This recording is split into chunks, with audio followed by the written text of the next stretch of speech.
Ngayon mga idol, eto na ang hinihintay ng lahat, Barangay Ginebra kontra sa NLEX Road Warriors. Unang basket ay nakuha agad ng mga taga NLEX, pero agad naman bumawi itong si Jamie Malonzo sa 3, ang mainit-init nga na i-trade daw ng Ginebra.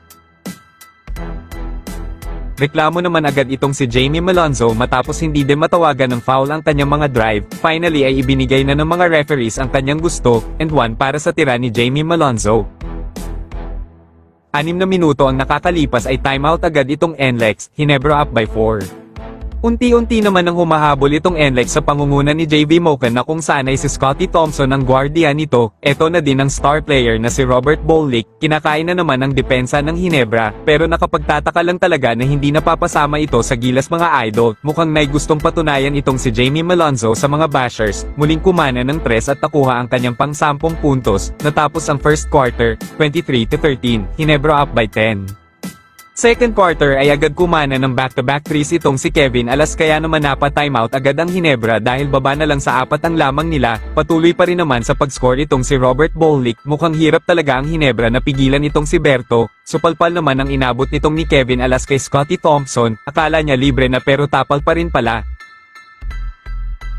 Eksakto 3 minutes remaining sa second quarter ay muling napa-timeout ang Ginebra matapos bumaba sa 2 ang kalamangan nila. Natapos ang halftime sa score na 37-36 at lamang na nga for the first time ang NLEX Road Warriors. Oops, wait lang. Mahilig ka bang tumaya sa PBA, NBA, MOBA o Live Casino? Narito na ang number 1 betting app na 1xBet. Hanapin mo lamang ang aking link na nasa comment section at pwede ka na mag-register gamit ang iyong phone number o pwede din ang iyong email. Basta huwag kakalimutan ilagay ang promo code na MAMBOY7 para may bonus ka kagad up to 6,600 pesos. Pumusta nga ako ng 20,000 para sa Lakers kanina at 25,000 naman para sa Ginebra sa Game 5 kontra TNT. Mag-cash in at cash out gamit ang iyong GCash, Maya o di kaya bank transfer in just 8 seconds. Kaya ano pang hinihintay mo, mag 1xBet na. Third quarter ay maganda pa rin ang pinapakita ng NLEX, kasama na dyan ang magandang pasa na ito ni Berto kay Heavy Moken.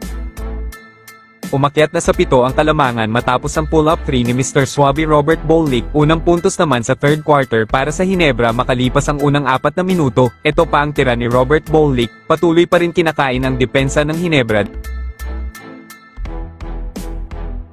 Di pa rin talaga mapigilan. Isang 3 na naman para kay Berto. 21-5 run para sa NLEX Road Warriors, akyat sa 17 ang lamang.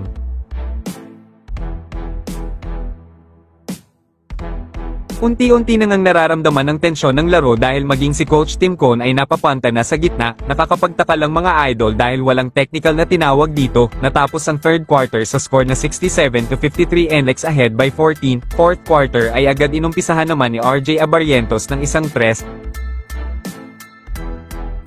10 minutes remaining ay baba sa 11 ang hinahabol ng Ginebra matapos ang isang basket ni Stephen Holt. Muling nabuhayan na naman ang crowd matapos ang counted shot din na ito ni Jepeth Aguilar, kaya napa-timeout ang NLEX 69-62. 6 minutes remaining ay baba sa 2 ang kalamangan matapos makuha ni Stephen Holt ang kanyang pang-4 na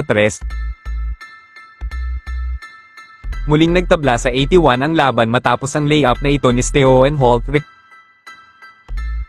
Reklamo naman itong si Coach Jong at Bolick bakit hindi daw tinawagan ng foul yung ginawa kay Ramirez, kaya naka-easy 2 points ang Ginebra. Muling nakuha ng Ginebra ang kalamangan matapos ang 17-point fourth quarter ni Stephen Holt. Muling lamanang ng 2 ang Ginebra matapos ang tira na ito ni Scottie, pero nakabawi naman itong si Torres at naging rason ng pagkapanalo ng NLEX Road Warriors. Torres, what the